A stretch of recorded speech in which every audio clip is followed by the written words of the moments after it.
Hello everyone. तो आज हम डिस्कस करेंगे इंग्लिश का क्लास नंबर 6। इससे पहले 5 क्लासेस आपके आ चुकी हैं। सभी एग्जाम के लिए इंपॉर्टेंट है ये आपका प्रैक्टिस जो पेड बेस है। चाहे आप एसएससी स्टेनो की बात करें, डीटीपीएलएस भी हो गया, ईएसआईसी स्टेनो हो गया, जहाँ पे भी आपका इंग्लिश वाला सेक्शन आता है तो टारगेट होना चाहिए कि इंग्लिश रीजनिंग और आपका इंग्लिश और रीजनिंग में टारगेट हमारा होना चाहिए कि हम 95% तक स्कोर करें। और एक भी क्वेश्चन, पहली बात तो कोशिश करना कि एक भी क्वेश्चन आपका रॉन्ग ना हो। ठीक है, तो स्टार्ट करते हैं क्लास नंबर 6 का क्वेश्चन नंबर 1। तो क्वेश्चन नंबर 1 है, कोशिश करना खुद से सॉल्व करने की हर एक क्वेश्चन को। After I dash my project I still watch a movie. Class number 4 में भी इस टाइप के 2 क्वेश्चन आए थे, कंडीशनल सेंटेंस। और मैंने बोला था कि कंडीशनल सेंटेंस के सिर्फ 4 रूल हैं जो आपको याद रखना है। एक तो जीरो कंडीशन, जहाँ पे आपके दोनों ही फॉर्म में आपका प्रेजेंट यूज होगा। ठीक है, फर्स्ट रूल ये है। सेकंड में ये है, या तो आपका V2 फॉर्म होगा, और इस साइड अगर आपका V2 फॉर्म है तो यहाँ पे वुड प्लस V1 फॉर्म आएगा। तीसरा, अब अगर पास्ट का परफेक्ट है यानी हैड प्लस V3 फॉर्म है, यहाँ पे बोल रहा हूँ तो यहाँ पे देख लेना, तो उधर दूसरी साइड आ जाएगा वुड है प्लस आपका V3 फॉर्म। तो ये आपके 3 या 4 कंडीशनल के रूल है जो आपको याद रखना है। यहाँ पे देखो आपका सल यानी फ्यूचर है, तो दूसरी साइड आपका क्या होना चाहिए, प्रेजेंट का इंडेफिनिट होना चाहिए। अगर इसका इधर आपका फ्यूचर इंडेफिनिट है तो इस साइड आपका प्रेजेंट का इंडेफिनिट होना चाहिए। तो प्रेजेंट का इंडेफिनिट है तो इसका मतलब यहाँ पे देखो, प्रेजेंट का इंडेफिनिट में आपका एक सिंपल सी बात है, कभी भी एक सेंटेंस में 2 फ्यूचर का यूज़ नहीं करते हैं, इसलिए बी ऑप्शन तो वैसे ही चले जाएगा और सी ऑप्शन चले जाएगा। आपका यहाँ पे हैड फिनिश्ड होता है तो यहाँ पे आपका would have plus V1 V3 form होना चाहिए था, तो इसलिए डी ऑप्शन भी नहीं होगा, ऑप्शन नंबर 1 होगा। याद रखना रूल नंबर 1, कंडीशनल सेंटेंस में अगर आपका फ्यूचर का इंडेफिनिट है तो उसका जो दूसरा वाला होना चाहिए वो प्रेजेंट का इंडेफिनिट में होना चाहिए। ये आपका रूल कहता है कंडीशनल का।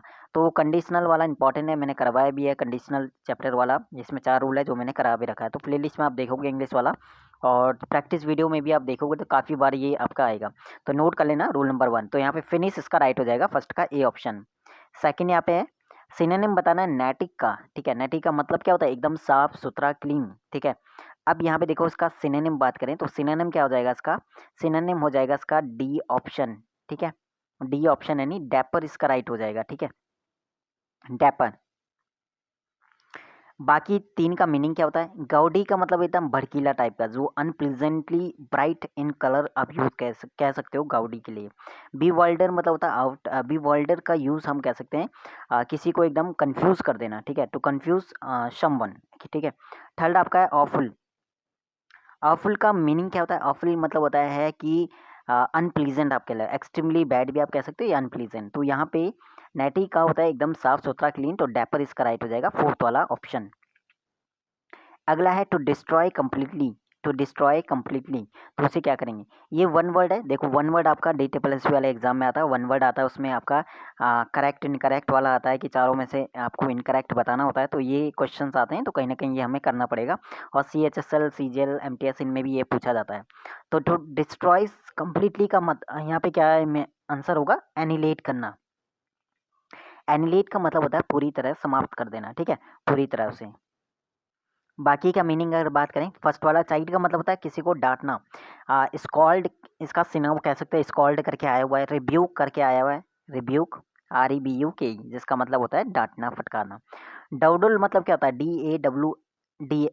DAWDLE, इसका मतलब होता है एकदम से स्लो, एकदम धीरे धीरे आप यूज़ करेंगे, धीरे के लिए यूज़ करते हैं स्लो। ठीक है, अब ब्लस्टर का मतलब क्या होता है, फुल है, ब्लस्टर भी एक दिया हुआ है। ब्लस्टर का मतलब होता है कि एक टाइप से अग्रेसिव वाला जो होता है, अग्रेसिव मोड में। ठीक है, अग्रेसिव जो होता है ना उसके लिए यूज करते हैं ब्लस्टर। तो इसका कंप्लीट, टू डिस्ट्रॉय कंप्लीटली को हम बोलते हैं एनिलेट, पूरी तरह समाप्त करना। क्वेश्चन नंबर 4 है, you can borrow my laptop as long as you promise not to misuse it. Not to misuse, काफी लोग बनाएंगे कि नॉट की वजह से। एक यहाँ पे रूल होता है एज वाला, और एक होता है सो एज वाला। ठीक है, एज और सो एज, और बीच में यूज करते हैं एडजेक्टिव फॉर्म। ठीक है, एडजेक्टिव फॉर्म इसमें रहता है। अब आप देखोगे एज है, रूल ये कहता है कि एज को आप पॉजिटिव और नेगेटिव दोनों सेंटेंस में यूज कर सकते हो, लेकिन सो एज को आप सिर्फ नेगेटिव में यूज कर सकते हो। ठीक है, एज को पॉजिटिव और नेगेटिव दोनों में हम यूज कर सकते हैं। तो बिल्कुल यहाँ पे काफी लोग यहाँ पे सो एज लगाएंगे। ठीक है, सो एज, तो यहाँ पे देखो सो एज इसलिए लगाएंगे क्योंकि नॉट है, लेकिन हमारा रूल क्या था कि एज भी तो हमारा पॉजिटिव और नेगेटिव दोनों में यूज़ कर सकते हैं। तो इसके अकॉर्डिंग हम जाएंगे नो इम्प्रूवमेंट में, यानी ऑप्शन नंबर डी में। क्वेश्चन नंबर आपका 5 है कि you will come, question tag यहाँ पे दिया हुआ है। तो विल का क्वेश्चन टैग क्या बनता है? क्वेश्चन टैग का रूल कहता है कि अगर फर्स्ट वाला आपका अफर्मेटिव यानी पॉजिटिव है तो क्वेश्चन टैग उसका बन जाता है नेगेटिव, नेगेटिव क्वेश्चन टैग बनेगा। तो विल का क्वेश्चन टैग यानी नेगेटिव फॉर्म में क्या बोलेंगे हम? वांट यूज करेंगे, वांट यू। तो यहाँ पे वांट राइट हो जाएगा, ठीक है। शुड का शुडेंट होता है और विल तो आएगा नहीं क्योंकि ये पॉजिटिव है। अगर इधर वांट होता तो हम विल लगाते, तो फर्स्ट वाला आरेंट तो आएगा नहीं, ठीक है। एम का आरेंट होता है, अगर एम लिखा है तो उसको जब हम क्वेश्चन टैग में लिखेंगे तो उसे आरेंट लिखा जाता है, ठीक है। एम को एमेंट नहीं लिखा जाता, आरेंट लिखा जाता है। तो इसका डी ऑप्शन राइट है इसका। क्वेश्चन नंबर आपका है 6 नंबर का। एरर बताना है। No sooner did I enter the house I show my uncle going out. Okay, तो यहाँ पे बताना इसमें कहाँ पे एरर है। तो बहुत ही सिंपल ये एरर यहाँ पे रहेगा, थोड़ा सा इसे छोटा, बहुत सिंपल यहाँ पे है। अब कंजक्शंस का आपको पता है कि नो सूनर के साथ पहली बात तो हम देन का यूज़ करते हैं, THEN, देन का। कंजक्शंस का नो सूनर का जो पेयर होगा वो देन आना चाहिए, ना कि एंड आना चाहिए। तो एंड यहाँ पे कंजक्शन, इसकी जगह हमें यहाँ पे देन यूज़ करना पड़ेगा, THEN। तो एरर हो जाएगा हमारा कौन से वाले पार्ट में? देन, देखो एंड की जगह देन यूज़ करेंगे तो बी पार्ट में एरर है। तो याद रखना, नो सूनर के साथ देन यूज़ करते हैं, हार्डली के साथ वैन यूज़ करते हैं, स्कार्सली के साथ वैन यूज़ करते हैं, ठीक है। बोथ के साथ एंड यूज करते हैं, नॉट ओनली के साथ बट आल्सो। तो ये कंजक्शन वाले रूल है। क्वेश्चन नंबर 7 आपका है कि एंटोनिम बताना है। कॉनिंड्रम का एंटोनिम, पहली बात तो कॉनिंड्रम का मीनिंग पता होना चाहिए। तो इसका मतलब होता है एकदम कंफ्यूज वाले को, कंफ्यूज वाली सिचुएशन या डिफिकल्ट सिचुएशन आप बोल सकते हो। Difficult, difficult situation, difficult problem भी आप बोलो। डिफिकल्ट जो प्रॉब्लम है उसके लिए यूज करते हैं हम क्या? कॉनिंड्रम। प्रॉब्लम है उसके लिए यूज करेंगे कॉनिंड्रम, ठीक है। प्रॉब्लम का क्या यहाँ पे एंटोनिम होगा? सॉल्यूशन। अगर प्रॉब्लम है तो उसका सॉल्यूशन होगा। तो ये इसका सी ऑप्शन राइट है। फर्स्ट वाला एब्जर्व का मतलब होता है गिव अप करना, कोई चीज त्याग देना, छोड़ देना, ठीक है। तो ये इसका मीनिंग होता है। क्वेस का मतलब क्या होता है? क्वेस आप बोल सकते हो कि पुट डाउन, ठीक है, put down by force. Thrill का मतलब होता है रोमांचित, बहुत ज्यादा रोमांचित, ठीक है। एक्साइटेड आप बोल सकते हो। तो कॉनिंड्रम का मतलब प्रॉब्लम होता है डिफिकल्ट प्रॉब्लम, तो उसका सॉल्यूशन इसका राइट एंटोनिम हो जाएगा। क्वेश्चन नंबर 8 है। 8 यहाँ पे है कि हमें बताना one word. A place where bees are kept, जहाँ पे मधुमक्खियाँ रहती है उसे क्या कहते हैं? मधुमक्खियाँ रहती है, ठीक है। तो उसे यूज करते हैं एपियरी, ठीक है। और जो थर्ड वाला है एवियरी, ये बर्ड्स को, जहाँ पे चिड़ियाँ रहती है, ठीक है, उसे के यूज करते हैं एवियरी। नर्सरी, जहाँ पे पेड़ पौधे, आपको पता है नर्सरी। कैनल होता है जहाँ पे कुत्ते रहते हैं, कुत्तों का घर कैनल होता है। तो ऑप्शन नंबर इसका फर्स्ट वाला राइट था, 8 वाला। क्वेश्चन नंबर 9 यहाँ पे क्या कह रहा है? 9 क्वेश्चन है यहाँ पे कि हमें बताना है सिनोनिम, बताना है सिनोनिम। और सिनोनिम है वंडर का। तो वंडर का सिनोनिम, पहली बार वंडर का मतलब क्या होता है? एक टाइप से घूमना इधर से उधर, ठीक है, भटकना या घूमने के लिए यूज करते हैं वंडर। तो राइट का मतलब होता है राइट, ठीक है, इसका मतलब घूमना नहीं, राइट करना तो अलग हो गया। डिजायर जो आपकी इच्छा है। रोम होता है, रोम होता है एक जगह से दूसरी जगह घूमने के लिए यूज करते हैं, भटकने के लिए रोम, रोम यूज करेंगे घूमने के लिए। तो यहाँ पे थर्ड ऑप्शन राइट हो जाएगा इसका सिनोनिम। ट्रीट तो आपको पता है। क्वेश्चन नंबर 10 यहाँ पे दिया है कि tear a new one. Tear a new one ये आपका ईडियम है। इसका मीनिंग क्या होता है? इसका मतलब होता है किसी को क्रिटिसाइज करना, टू क्रिटिसाइज समवन, यानी डी ऑप्शन इसका राइट हो जाएगा। क्वेश्चन नंबर 11 में PQRS, तो इसे लगाना है सही करके। पैराजम्पल का क्वेश्चन है और ये बहुत ही यहाँ पे 2 या 3 क्वेश्चन आते हैं, यानी 2 या 3 का मतलब 6 to 7 मार्क्स का आउट ऑफ 50। ओके, तो फिर PQRS लगाना है। तो सबसे पहले हम देखेंगे यहाँ पे I encourage the first crisis. देखो क्राइसिस है, क्राइसिस की बात करा है। Has the power to bring people, क्या करता है वो? लोगों को क्या करता है? Bring people closer and can drive home and hard lessons. Okay, I encounter the first crisis in my life 6 years ago when my father was diagnosed with dementia. Until then, देखो until then तो वैसे नहीं आएगा starting में। It was, it यानी किसकी बात कर रहा है? इससे पहले किसी की बात करेगा, इसलिए एस भी पहले भी नहीं आएगा। अब फर्स्ट और सेकंड में से देखो, I encounter the first crisis. Crisis की बात कर रहा है तो इसका मतलब पी पहले पे आएगा, ठीक है। पी पहले यहाँ पे आएगा और उसके बाद क्या आएगा? पी के बाद क्यू आएगा, या फिर आपका सेकंड ऑप्शन है पी के बाद आर आएगा या फिर क्यू आएगा। ये थोड़ा सा यहाँ पे, अब यहाँ पे देखो आर आएगा या फिर क्यू आएगा, इसको हमें देखना पड़ेगा। तो आर तो वैसे ही नहीं आएगा। देखो क्राइसिस है ना, क्राइसिस, और सेकंड क्यू में बोल रहा है फर्स्ट क्राइसिस, तो क्राइसिस की बात करा उनमें से आई एनकाउंटर द फर्स्ट क्राइसिस, तो पी के बाद क्यू आना चाहिए था, तो पी क्यू आर एस यानी ऑप्शन नंबर थर्ड इसका राइट हो जाएगा। ठीक है, तो इस टाइप से इन्हें क्या करना है, ये इसकी ट्रिक है कि आपको फर्स्ट लाइन ढूंढना पड़ेगा। इट वॉज का मतलब ये नहीं आएगा, अंटिल से स्टार्ट नहीं होगा sentence. I encourage the first crisis था, यहाँ पे एक क्राइसिस है, एक क्राइसिस की बात करा उसके बाद तो फर्स्ट क्राइसिस बोलेगा, तो पी पहले पे आएगा उसके बाद क्यू आएगा, तो पी क्यू आर एस इसका राइट हो जाएगा, थर्ड वाला ऑप्शन। जेनवन है इसका आपको एंटोनिम बना है। जेनवन मतलब जो वास्तविक है, जो आपका रियल है। ठीक है, और इसका एंटोनिम क्या हो सकता है, जो आपका वास्तविक ना हो, जो आपका झूठा हो। इनोसेंट मतलब होता है एकदम इनोसेंट, आपको पता ही है। ठीक है, रैकलेस होता है लापरवाह, इनोसेंट आपको पता है, रैकलेस होता है लापरवाह। इनोसेंट का मतलब जो एकदम सत्य मासूम कह सकते हो आप। तो जेन्युइन का हमें एंटो बताना, तो स्पीरियस होता है, स्पीरियस का मतलब होता है फेंक, जो नकली हो। ठीक है, उसके लिए यूज़ करते हैं हम स्प्यूरियस यूज़ करते हैं। ठीक है, स्प्यूरियस का मतलब होता है फेंक, नकली, नोट करते हुए चलना इंपॉर्टेंट है। अगला हमारा क्या होता है, अच्छा डाइल्यूट का मतलब क्या था, डाइल्यूट डाइल्यूटेड होता है ना, डाइल्यूट एकदम डूबा हुआ किस चीज़ में, तो आप कह सकते हो। ठीक है, या फिर एक कह सकते हो क्वालिटी को कम कर देना, एक है ना, स्ट्रेंथ में बहुत ही रिड्यूस इन स्ट्रेंथ आप कह सकते हो, या क्वालिटी बहुत ही कम, तो उसके लिए यूज़ करते हैं। 13 में 13 की अगर बात करें, एरर यहाँ पे बताना है, एरर क्या है, तो क्वेश्चंस को थोड़ा हम कर देते हैं छोटा। तो ये आपका 13 वाला है, इसका यहाँ पे बताना है error. Okay, the manager told the boys that one ought to work hard to earn his living. Okay, the manager told to boy that one, अच्छा वन के अकॉर्डिंग आप क्या लगाओगे यहाँ पे, हिज लिविंग करोगे या फिर वंस लिविंग, वन के अकॉर्डिंग यहाँ पे क्या आएगा, वंस तो आना चाहिए था ना। वन की बात करें तो वंस लिविंग, खुद के लिए, हमें खुद के जीविका के लिए क्या करना चाहिए, हार्ड वर्क करना चाहिए, तो उस वही चीज़ बोला, तो हिज नहीं आएगा, वंस लिविंग यूज होता है यहाँ पे, तो यहाँ पे सी ऑप्शन में हो जाएगा मिस्टेक, हिज लिविंग नहीं वंस लिविंग। 14 वाला देखते हैं, let's donate our old clothes, let's donate our old clothes said darling, yup let's do it, it set her husband, तो इसको बताना है इनडायरेक्ट फॉर्म में। तो इनडायरेक्ट फॉर्म में अगर हम बात करेंगे इसे, सैड यानी पास्ट की बात करा, ठीक है, और पास्ट की बात करा तो सजेस्ट तो आएगा नहीं, पहली बात तो फर्स्ट वाले में सजेस्ट यानी प्रेजेंट में नहीं होगा, सजेस्टेड आ सकता है, तो सजेस्टेड बाकी ठीक है। Suggested donating her old cloth, her क्यों बोलेगा, देखो let's donate our, our use करा है ना, अवर ओल्ड क्लॉथ्स।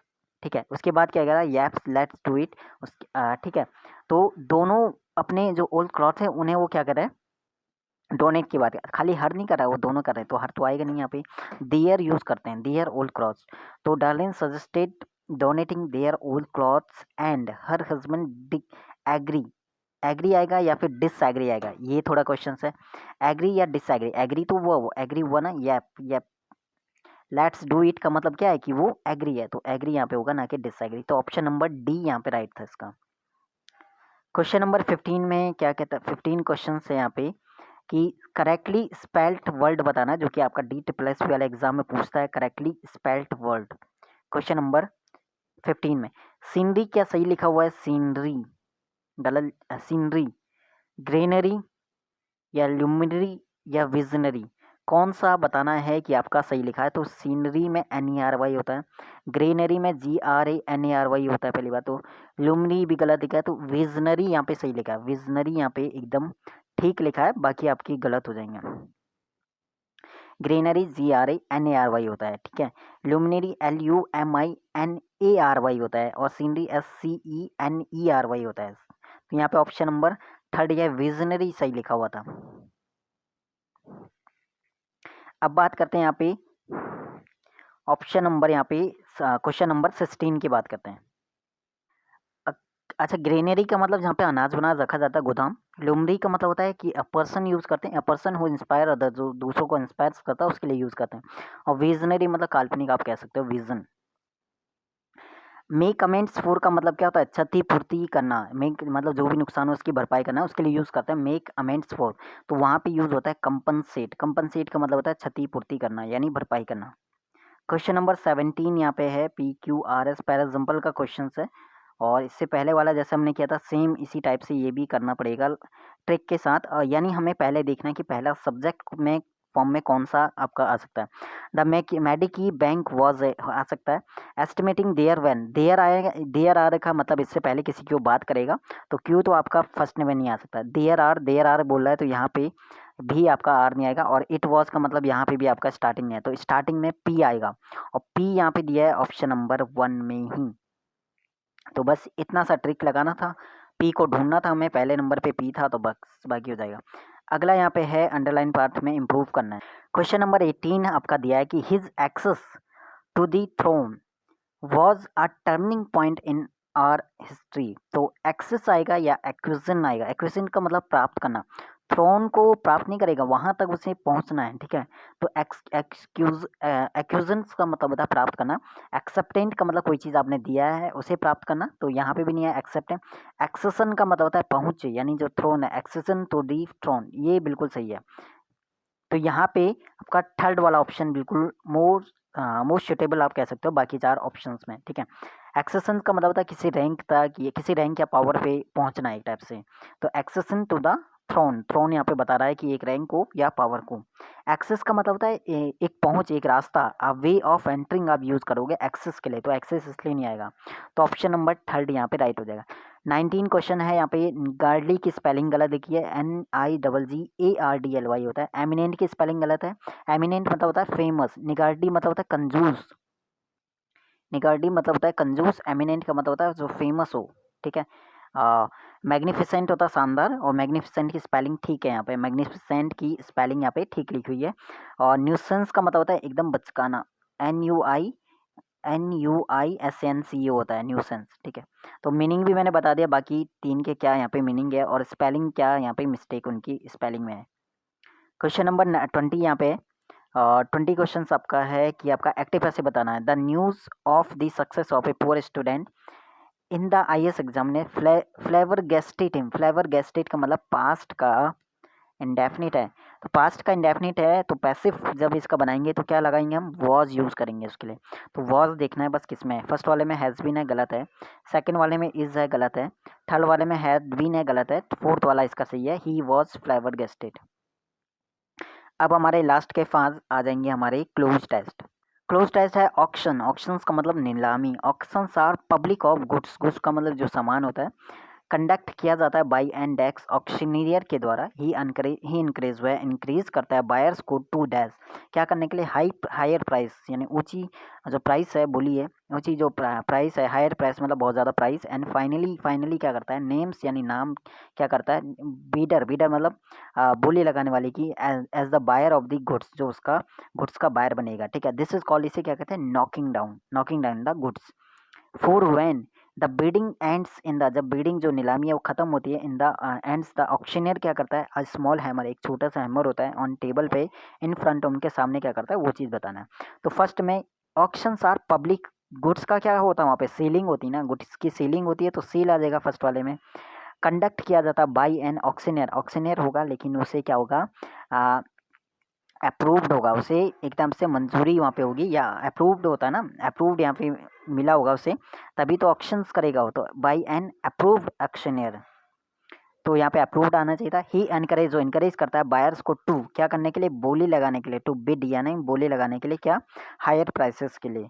और 24 यहाँ पे आ जाएगा, 24 में क्या लगाएंगे हम, एंड फाइनली नेम्स, नाम लेता है किसका, देखो किसका नाम लेता है, जो हाईएस्ट यानी जो सबसे ऊंची बोली लगाता है उसका नाम लेता है।